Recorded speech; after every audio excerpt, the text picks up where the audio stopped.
Hallelujah. ಇವತ್ತಿನ ಅಂಶವೇನೆಂದರೆ ನೀತಿವಂತರ ಕೂಗನ್ನು ಕೇಳುತ್ತಾರೆ. ಹಲ್ಲೆಲೂಯ.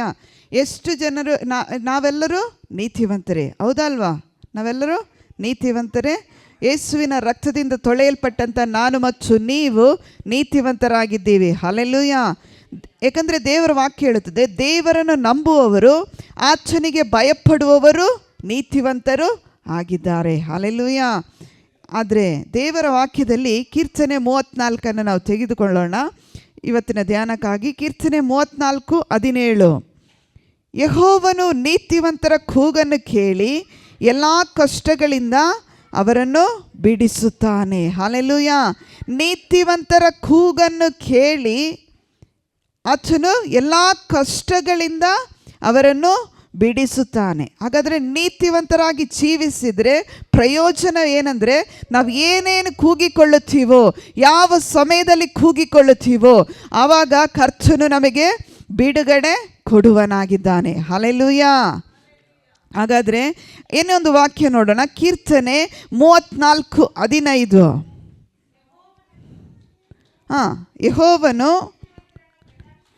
ಯೆಹೋವನು ನೀತಿವಂತರನ್ನು ಕಟಾಕ್ಷಿಸುತ್ತಾನೆ, ಅವರು ಮೊರೆಯಿಡುವಾಗ ಕಿವಿಗೊಡುತ್ತಾನೆ. ಹಲ್ಲೆಲೂಯ. ಯೆಹೋವನು ನೀತಿವಂತರನ್ನು ಕಟಾಕ್ಷಿಸುತ್ತಾನೆ, ಮೊರೆಯಿಡುವಾಗ ಕಿವಿಗೊಡುತ್ತಾನೆ. ಹಾಗಾದರೆ ಸೇವಕರು ಮಾತ್ರ ಪ್ರಾರ್ಥನೆ ಮಾಡಿದರೆ ಕೇಳ್ತಾನಂತೇಳಿ ದೇವರ ವಾಕ್ಯ ಹೇಳ್ತಾ ಇಲ್ಲ.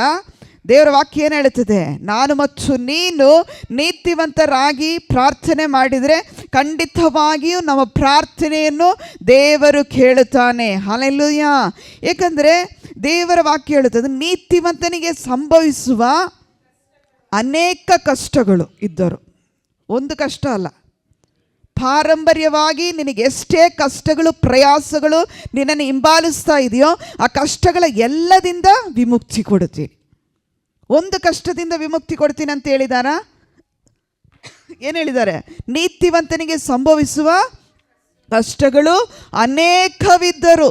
ಸಮಸ್ಯೆ ಮೇಲೆ ಸಮಸ್ಯೆ, ಹೋರಾಟದ ಮೇಲೆ ಹೋರಾಟ, ಏನೇ ಇದ್ದರೂ ಎಲ್ಲದರಿಂದಲೂ ದೇವರು ನಿನಗೆ ಬಿಡುಗಡೆ ಕೊಡುತ್ತಾನೆ. ಹಲ್ಲೆಲೂಯ. ಅದಕ್ಕಾಗಿ ಸ್ಯಾಮ್ಸ್ ಕೀರ್ತನೆ 54:7. ಕೀರ್ತನೆ 54:7. ಕೀರ್ತನೆ 54:7. ನಾನು ಸಂತೋಷದಿಂದ ನಿನಗೆ ಯಜ್ಞವನ್ನು ಸಮರ್ಪಿಸುವೆನು, ಉತ್ತಮೋತ್ತಮವಾಗಿರುವ ನಿನ್ನ ಹೆಸರನ್ನು ಕೊಂಡಾಡುವೆನು. ಹಲ್ಲೆಲೂಯ. ನೀತಿವಂತನಿಗೆ ಯಾವಾಗಲೂ ದೇವರಲ್ಲಿ ಸಂತೋಷ ಇರುತ್ತದೆ. ಹಲ್ಲೆಲೂಯ. ನೀತಿವಂತನಿಗೆ ಯಾವುದರ ಸಮಸ್ಯೆ ಕುರಿತು ಚಂಚಲ ಇರಲ್ಲ. ಅವನ ಜೀವಿತದ ಕುರಿತು ಅವನಿಗೆ ಚಂಚಲ ಇರಲ್ಲ. ಅವನಿಗೆ ಬರುವಂಥ ಸಮಸ್ಯೆ ಕುರಿತು ಚಂಚಲ ಇರಲ್ಲ. ಹಲ್ಲೆಲೂಯ. ಯಾಕಂದರೆ ದೇವರಿಗೆ ಅವನು ಸಮರ್ಪಿಸುವಂಥ ಯಜ್ಞ ಉತ್ತಮವಾದುದು. ಹಲ್ಲೆಲೂಯ. ಇವತ್ತು ನಾನು ಮತ್ತು ನೀನು ದೇವರಲ್ಲಿ ಸಮರ್ಪಿಸುವಂಥ ಯಜ್ಞದ ಮೇಲೆ ದೇವರು ನನ್ನನ್ನು ಮತ್ತು ನಿನ್ನನ್ನು ಪರಿಗಣಿಸುವನಾಗಿದ್ದಾನೆ. ಹಲ್ಲೆಲೂಯ. ಕೀರ್ತನೆ 62:12. ಕೀರ್ತನೆ 62:12. ಪ್ರತಿಯೊಬ್ಬನಿಗೆ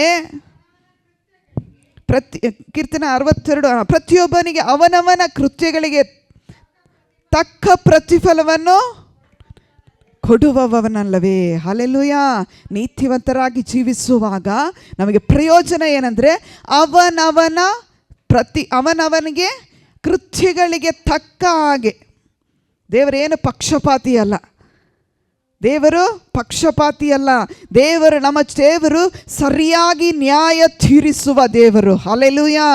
ಕರ್ತನೇ, ನೀನು ಪ್ರೀತಿ ಸ್ವರೂಪನಾಗಿ ಪ್ರತಿಯೊಬ್ಬನಿಗೂ ಅವರವರ ಕ್ಯಾಲ್ಕುಲೇಷನ್, ಅವರವರಿಗೆ ತಕ್ಕ ಹಾಗೆ, ಕೃತ್ಯಗಳಿಗೆ ತಕ್ಕ ಹಾಗೆ, ನಾವು ಮಾಡುವಂಥ ಕಾರ್ಯಗಳು, ಕೈ ಕೆಲಸಗಳು, ಅದಕ್ಕೆ ತಕ್ಕ ಹಾಗೆ ಪ್ರತಿಫಲ ಕೊಡುವ ದೇವರಾಗಿದ್ದಾನೆ. Hallelujah. ಯಾಜಕಕಾಂಡ Leviticus chapter 26:3-4. Leviticus chapter 26:3-4. ನೀನು ನನ್ನ ನಿಯಮಗಳನ್ನು ಕೈಕೊಂಡು ನನ್ನ ಆಜ್ಞೆಗಳನ್ನು ಅನುಸರಿಸಿ ನಡೆದರೆ ನಾನು ಮುಂಗಾರು ಹಿಂಗಾರು ಮಳೆಯನ್ನು ಆಯಾ ಕಾಲದಲ್ಲಿಯೇ ಬರಮಾಡುವೆನು. ನಿಮ್ಮ ಹೊಲಗಳು ಒಳ್ಳೆ ಬೆಳೆಯನ್ನು ಕೊಡುವವು, ತೋಟದ ಮರಗಳು ಬಹಳ ಫಲ ಕೊಡುವವು. ಕಣ ಕುಳಿಸುವ ಕೆಲಸವು ದ್ರಾಕ್ಷಿಯ ಬೆಳೆಯ ಪಾರಂಪರ್ಯವು ದ್ರಾಕ್ಷಿಯ ಬೆಳೆಯನ್ನು ಕೂಡಿಸುವ ಕೆಲಸವು ಬಿತ್ತನೆ ಕಾಲದಲ್ಲಿ ಪರ್ಯಂತರವು ನಡೆಯುವವು. ನೀವು ಸಮೃದ್ಧಿಯಾಗಿ ಊಟ ಮಾಡುವಿರಿ, ನಿಮ್ಮ ದೇಶದಲ್ಲಿ ನಿರ್ಭಯವಾಗಿ ವಾಸ ಮಾಡುವಿ. ಹಲ್ಲೆಲೂಯ. ದೇವರಿಗೆ ವಿಧೇಯರಾಗಿ, ದೇವರಿಗೆ ನಾವು ವಿಧೇಯತೆ ತೋರಿಸಿ ಆತನ ನಿಯಮಗಳಿಗೆ ಸರಿಯಾಗಿ ನಾವು ನಡ್ಕೊಂಡ್ರೆ ನಮ್ಮ ಜೀವಿತದಲ್ಲಿ ಆಶೀರ್ವಾದ. ಹೇಗಂದರೆ ಹಿಂಗಾರು ಮುಂಗಾರು ಮಳೆಗೆ ಯಾವ ಸಮಯಕ್ಕೆ ಏನು ಬೇಕಾಗಿದೆಯೋ ಇನ್ ಟೈಮ್ ಸರಿಯಾದ ಸಮಯಕ್ಕೆ ಕೊಡುವ ದೇವರಾಗಿದ್ದಾನೆ. ಹಲ್ಲೆಲೂಯ.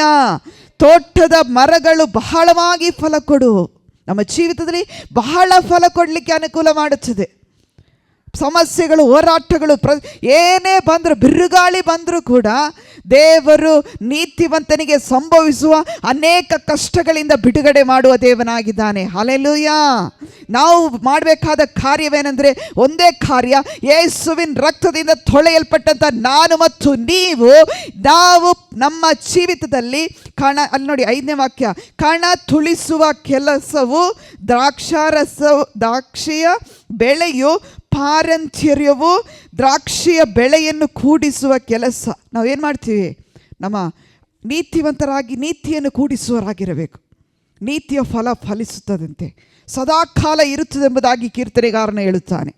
ಹಾಗಾದರೆ ಈ 26ನೇ ಅಧ್ಯಾಯದಲ್ಲಿ 23, 26, 23 ಒಂದು ವೇಳೆ ನಾವು ಫಲಿಸದೇ ಇದ್ದರೆ ಏನಾಗ್ತದೆ ಅಂತ ನೋಡ್ರಿ.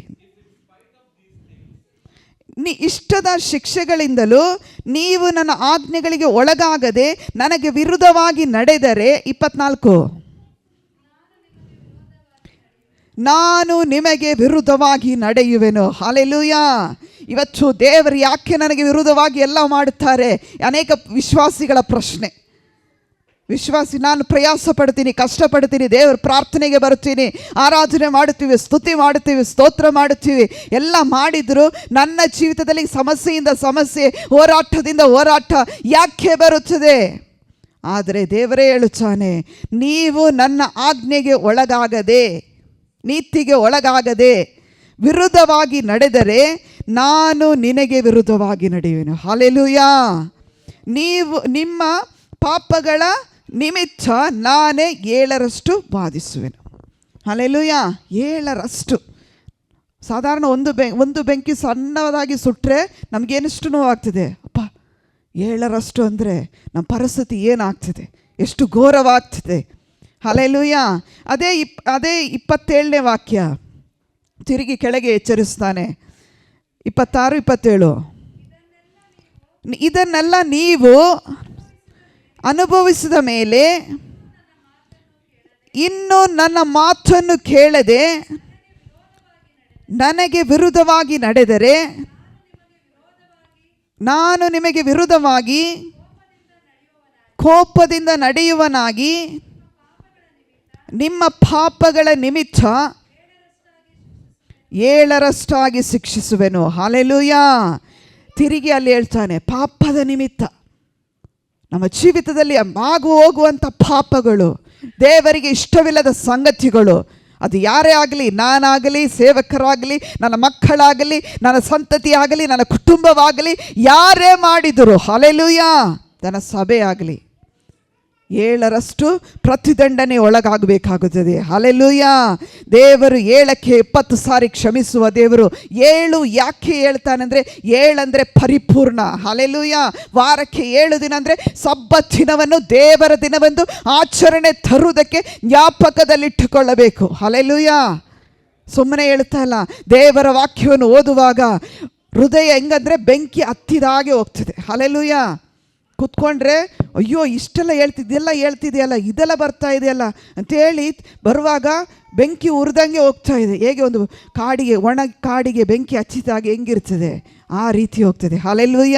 ಜ್ಞಾನೋಕ್ತಿ proverbs chapter 3:34. Proverbs chapter 3:34. ಜ್ಞಾನೋಕ್ತಿ 3:34.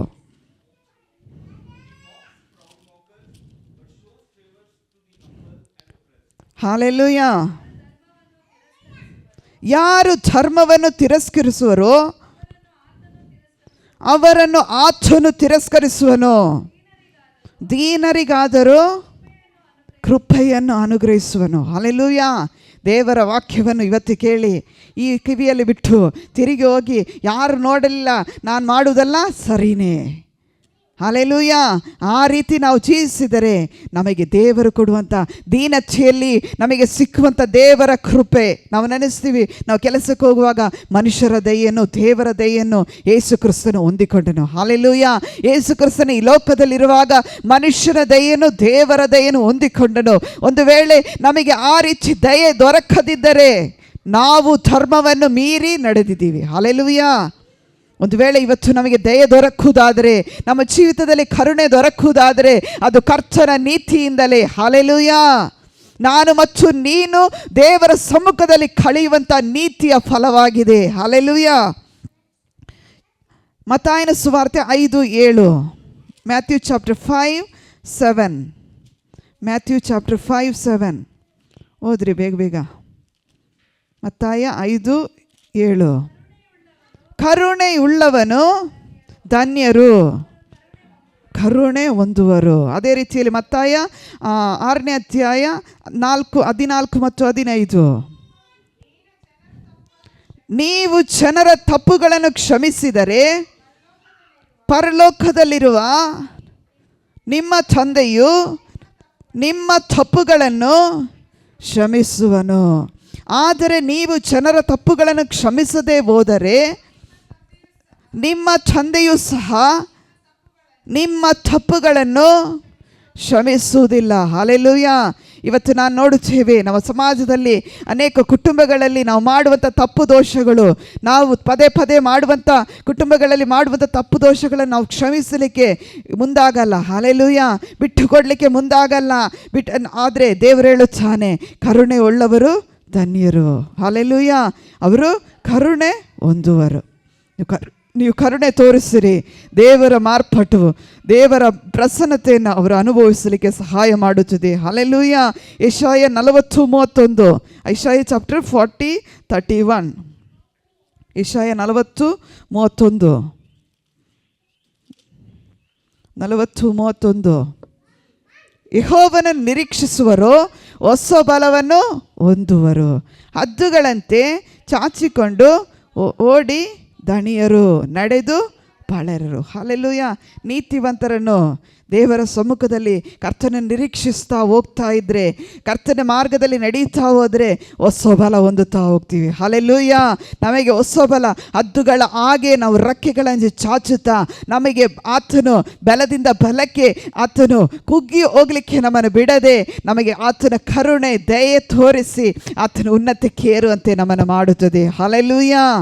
Hallelujah. ಆದರೆ ದೇವರ ಸಮ್ಮುಖದಲ್ಲಿ ಮಾರ್ಕನ ಸುವಾರ್ತೆ 10:27. ಮಾರ್ಕನ ಸುವಾರ್ತೆ 10:27. ಮಾರ್ಕನ ಸುವಾರ್ತೆ 10:27.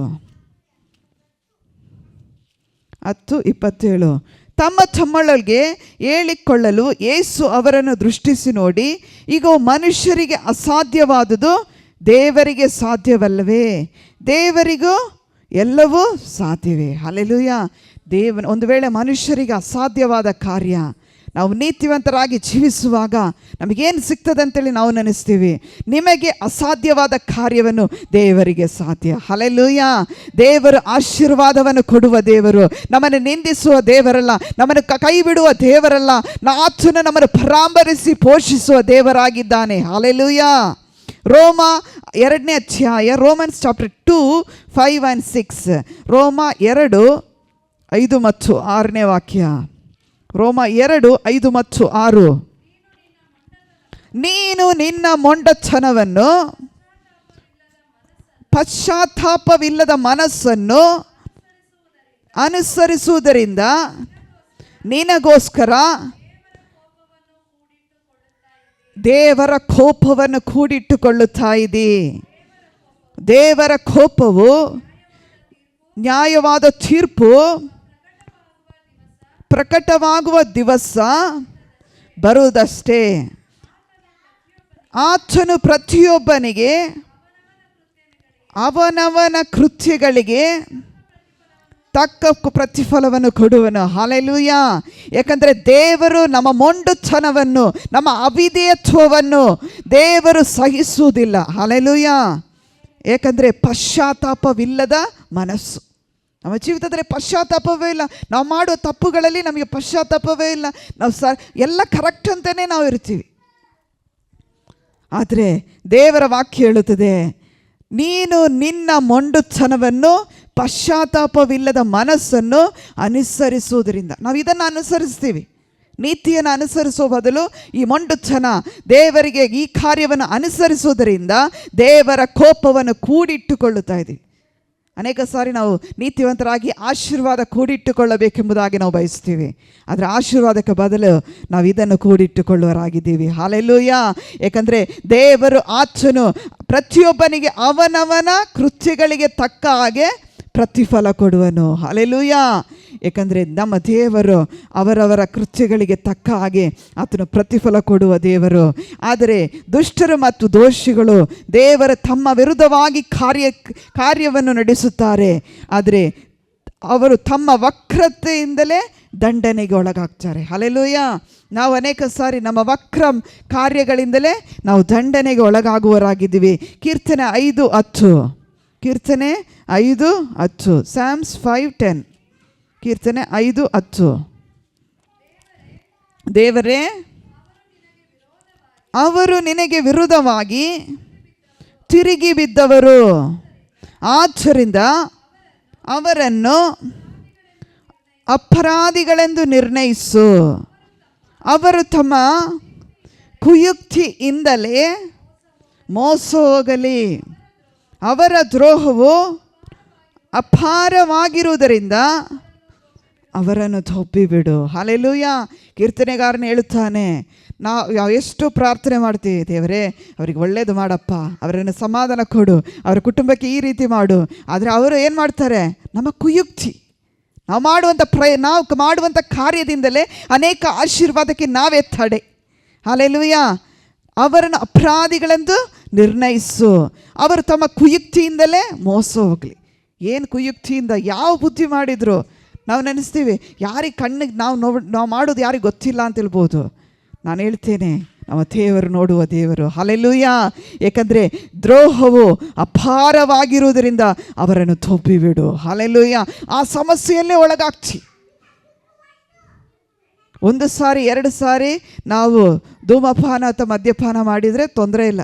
1 ಸಾರಿ 2 ಸಾರಿ ನಾವು ಅದೇ ಪದೇ ಮಾಡ್ತಾ ಹೋದರೆ ಏನಾಗ್ತದೆ? ಅನೇಕ ಕಾಯಿಲೆಗಳಿಗೆ, ಲಂಗ್ಸಿಗೆ ಸಂಬಂಧಪಟ್ಟಂಥ, ಹಾರ್ಟಿಗೆ ಸಂಬಂಧಪಟ್ಟಂಥ, ಕಿಡ್ನಿಗೆ ಸಂಬಂಧಪಟ್ಟಂಥ ಅನೇಕ ತೊಂದರೆಗಳಿಗೆ ಒಳಗಾಗ್ತೀವಿ. ಹೊರಗಡೆ ನಾವು ನೋಡ್ತೀವಿ, ನಾವು ಚೆನ್ನಾಗಿದ್ದೀವಿ, ಹೊರಗಡೆ ನಾವು ಚೆನ್ನಾಗಿದ್ದೀವಿ, ಒಳಗೆ ಆರ್ಗನ್ಸ್ ಹೋಗ್ತಾ ಇದೆ. ಯಾವತ್ತೂ ಗೊತ್ತಾಗೋದು? ಒಂದು ದಿನ ಇದೆ. ಆವತ್ತು ನಮಗೆ ದುಃಖ ಆಗ್ತದೆ. ಅಯ್ಯೋ, ಅವತ್ತು ಏನು ಮಾಡಲಿಕ್ಕಾಗಲ್ಲ. ವೈದ್ಯರು ಕೈ ಬಿಟ್ಬಿಡ್ತಾರೆ. ಚೆನ್ನಾಗಿರೋ ಆರ್ಗನ್ಸನ್ನೇ ನಾವು ತಗೊಂಡೋದ್ರೆ ಅದರಲ್ಲಿ ಅನೇಕ ಸಮಸ್ಯೆ ಇದೆ ಅಂತ ಹೇಳ್ತಾರೆ ಕಂಡಿಡಿಯೋರು. ಹೌದಲ್ವಾ? ಹಾಗಿರುವಾಗ ದೇವರ ಸಮ್ಮುಖದಲ್ಲಿ ನಾವೆಷ್ಟು ಜಾಗೃತಿಯುಳ್ಳವರಾಗಿರಬೇಕು. ಹಲ್ಲೆಲೂಯ. ಕೀರ್ತನೆ 7ನೇ ಅಧ್ಯಾಯ 16ನೇ ವಾಕ್ಯ.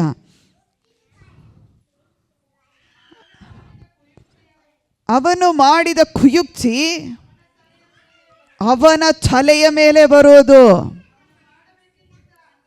ಅವನ ಮಾಡಬೇಕೆಂದಿದ್ದ ಅನ್ಯಾಯವು ಸ್ವಂತ ಬುರುಡೆಯ ಮೇಲೆ ಬೀಳುವುದು. ಹಲ್ಲೆಲೂಯ.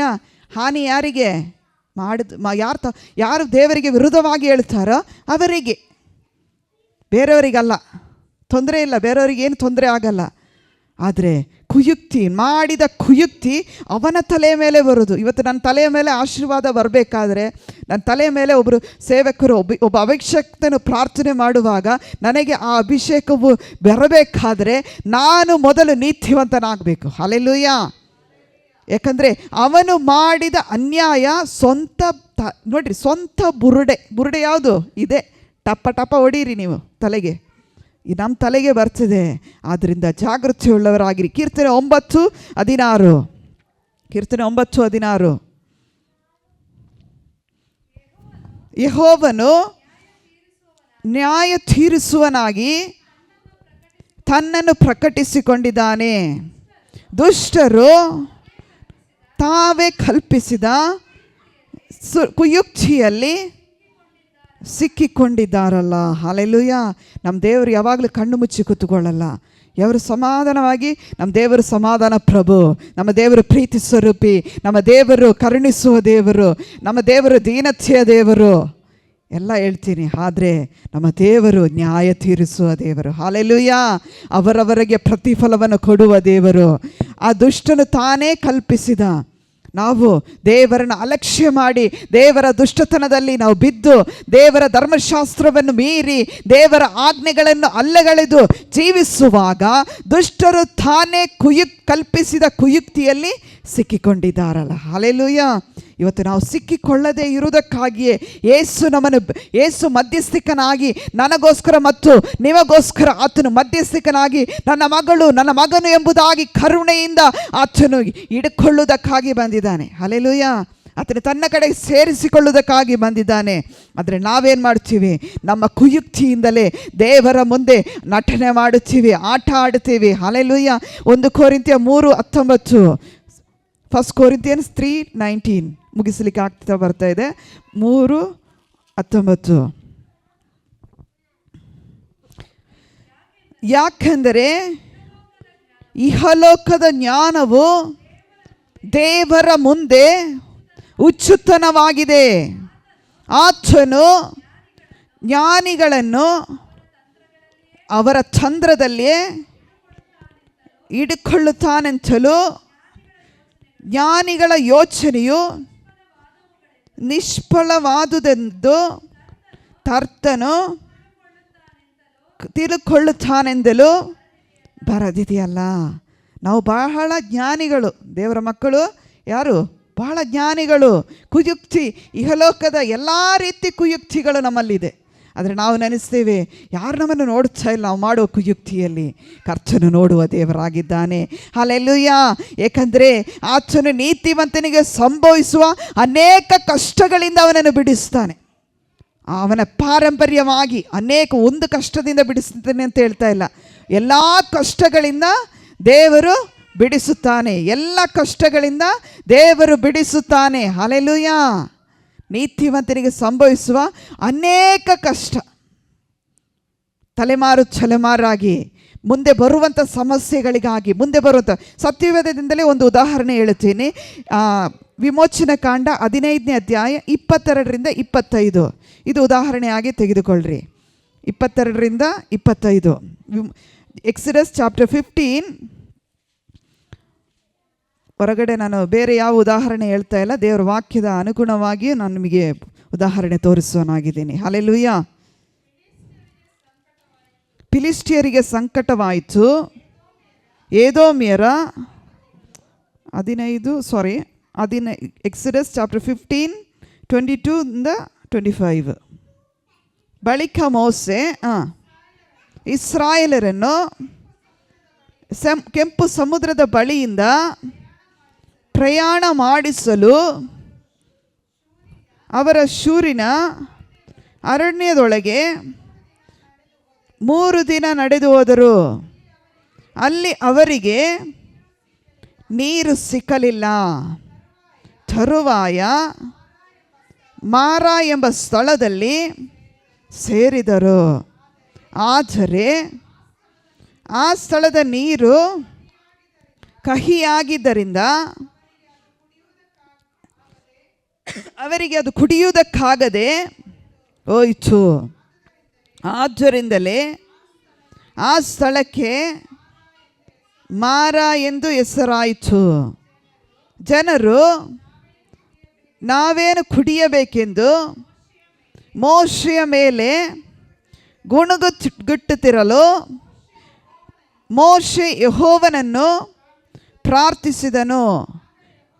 ಆಗ ಯೆಹೋವನು ಅವನಿಗೆ ಒಂದು ಗಿಡವನ್ನು ತೋರಿಸಿದನು. ಅದನ್ನು ಆ ನೀರಿನಲ್ಲಿ ಹಾಕಿದಾಗ ನೀರು ಸಿಹಿಯಾಯಿತು. ಹಲ್ಲೆಲೂಯಾ. ನೋಡ್ರಿ, ನೀತಿವಂತರಾಗಿ ಜೀವಿಸಿದಂಥ ಮೋಶೆ ದೇವರಿಗೆ ಅನುಗುಣವಾಗಿ ದೇವರಿಗೆ ವಿಧೇಯನಾಗಿ ನಡೆಯುತ್ತಿದ್ದನು. ಹಲ್ಲೆಲೂಯಾ. ದೇವರು ಮೋಶೆ ಇಸ್ರಾಯೇಲರನ್ನು ಸೀನಾಯಿ ಬೆಟ್ಟದಲ್ಲಿ ನಡೆಸುವಾಗ ಅಲ್ಲಿ ಅವರಿಗೆ ಒಂದು ಊರಿಗೆ ಕಳಿಸ್ತಾರೆ. ಆ ಊರು ಯಾವುದು? ಮಾರ. ಹಲ್ಲೆಲೂಯಾ. ಅಲ್ಲಿ ಒಂದು ಕಹಿ, ಮಾರದಲ್ಲಿ ಏನಿದೆ? ಕಹಿ. ಯಾವಾಗ ಅಲ್ಲಿ ಮರುಭೂಮಿಯಲ್ಲಿ ಆ ಸ್ಥಳದಲ್ಲಿ ಕಹಿ ನೀರಿರುತ್ತದೆ. ಇವತ್ತು ನಾವು ನೆನೆಸ್ತೀವಿ, ನೀತಿವಂತರಾಗಿ ಜೀವಿಸಿದಾಗ ನನಗೆ ಪ್ರತಿಫಲ ಎಲ್ಲಿಂದ ಬರುತ್ತದೆ? ನೋಡ್ರಿ, ಮಾರಾಗೆ ಹೋದಾಗ ಕೂಡ ನೀತಿವಂತನಾದ ಮೋಶೆಯು ಮಾರ ಎಂಬ ಸ್ಥಳಕ್ಕೆ ಹೋದಾಗ ಕೂಡ ಅಲ್ಲಿ ಏನು ಮಾಡಿದ್ರಂದರೆ ದೇವರು ಆತನು ಹೋಗುವ ಮುಂಚಿತವಾಗಿ, ಅದು ಇಂಗ್ಲೀಷ್ನಲ್ಲಿ, ಕನ್ನಡದಲ್ಲಿ ಗಿಡ ಅಂತ ಇದೆ, ಇಂಗ್ಲೀಷ್ನಲ್ಲಿ ಟ್ರೀ ಅಂತ ಇದೆ. ನೋಡ್ರಿ, ನೀತಿವಂತನಾಗಿ ಜೀವಿಸಿದರೆ ದೇವರು ಮರವನ್ನೇ ನಟ್ಟಿದ್ದಾನೆ. ಆ ಮರದ ಗೆಲ್ಲನ್ನೇ ಕಟ್ಟು ಮಾಡಿ ಆ ನೀರಿಗೆ ತಾಗಿಸಿದ ತಕ್ಷಣ ಏನಾಗ್ತು? ನೀರೆಲ್ಲ, ಕಹಿಯೆಲ್ಲ ಹೋಗಿ ಸಿಹಿಯಾಯಿತು. ಹಲ್ಲೆಲೂಯಾ.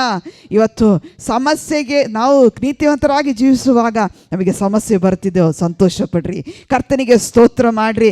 ಏಕೆಂದರೆ ನಾವು ನೀತಿವಂತರಾಗಿ ಜೀವಿಸಿದ್ದರಿಂದ ನಾವು ಹೋಗುವಂಥ ಸ್ಥಳಕ್ಕೆ ದೇವರು ನಮಗೆ ಬರುವಂಥ ಸಮಸ್ಯೆ, ನಮಗೆ ಭವಿಷ್ಯತ್ತಿನಲ್ಲಿ ಬರುವಂಥ ಸಮಸ್ಯೆ ಆಗಲಿ, ಈಗ ಬರುವ ಸಮಸ್ಯೆ ಆಗಲಿ, ಮುಂದೆ ಬರುವ ಸಮಸ್ಯೆ ಆಗಲಿ, ಹಿಂದೆ ಬರುವ ಸಮಸ್ಯೆ ಆಗಲಿ, ಆ ಸಮಸ್ಯೆಗಿಂತ ಮುಂಚೆ ದೇವರು ಪರಿಹಾರಕನಾಗಿ ನಿಂತಿರುತ್ತಾನೆ. ಹಲ್ಲೆಲೂಯಾ.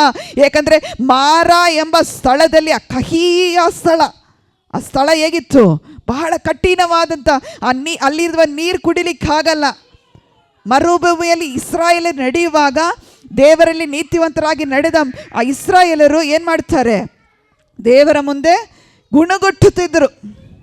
ಆದರೆ ಯೆಹೋವನು ಅವನಿಗೆ ಒಂದು ಗಿಡ, ಯಾರಿಗೆ ತೋರಿಸಿದ್ರು? ಒಂದು ಗಿಡ ಅಂತ ಇಲ್ಲಿ ಕನ್ನಡದಲ್ಲಿ ಇದೆ, ಇಂಗ್ಲೀಷ್ನಲ್ಲಿ ಟ್ರೀ ಅಂತ ಇದೆ. ಹಾಗಾದರೆ ದೇವರು ನಾವು ಹೋಗುವ ಮಾರ್ಗಕ್ಕೆ ಮುಂಚಿತವಾಗಿ ನೀತಿವಂತರಾಗಿ ನಮಗೆ ಮುಂಚಿತವಾಗಿ ದೇವರು ಸಿದ್ಧ ಮಾಡುತ್ತಾನೆ. Hallelujah, hallelujah. ಯಾಕಂದರೆ ಆತನು ಹೇಳುತ್ತಾನೆ, ಆಗ ಯೆಹೋವನು ಅವನಿಗೆ ಒಂದು ಗಿಡ ತೋರಿಸಿದನು, ಅದನ್ನು ಆ ನೀರಿಗೆ ಹಾಕಿದಾಗ ನಾವೇನು ಮಾಡಬೇಕು? ಮಾಡಲಿಕ್ಕೆ ಹೇಳ್ತಾರೆ ಮೋಶೆ, ಮಾಡು. ಅದನ್ನು ತಗೊಂಡು ಬಂದು ಒಂದು ಗೆಲ್ಲನ್ನು ಟ್ರೀಯನ್ನು ಕಟ್ಟು ಮಾಡಿ ತಗೊಂಡು ಬಂದು ನೀರಿಗೆ ಹಾಕಿದ ತಕ್ಷಣ ಏನಾಯಿತು? ನೀರು ಸಿಹಿಯಾಯಿತು. ಇವತ್ತು ನಮ್ಮ ಜೀವಿತ ಸಿಹಿ ಆಗಬೇಕಾ? ನಾವು ನೀತಿವಂತರಾಗಿ ಜೀವಿಸುವಾಗ ಆಶೀರ್ವಾದ ಬೇಕಾ? ದೇವರಲ್ಲಿ ಕೇಳಿಕೊಳ್ಳ್ರಿ.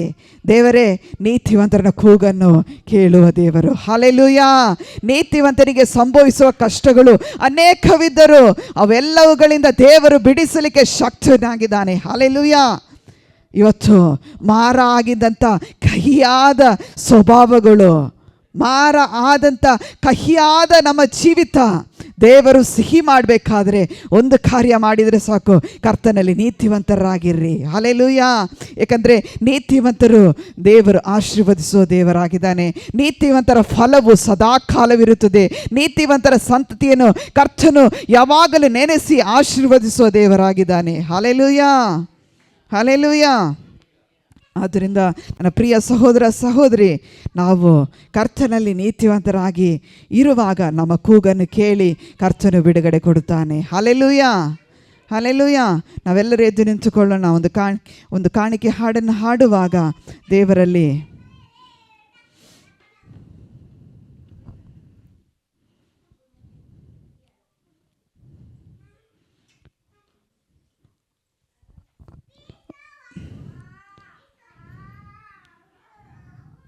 Open the eyes of my heart, Lord. Open the eyes of my heart. I want to see you high.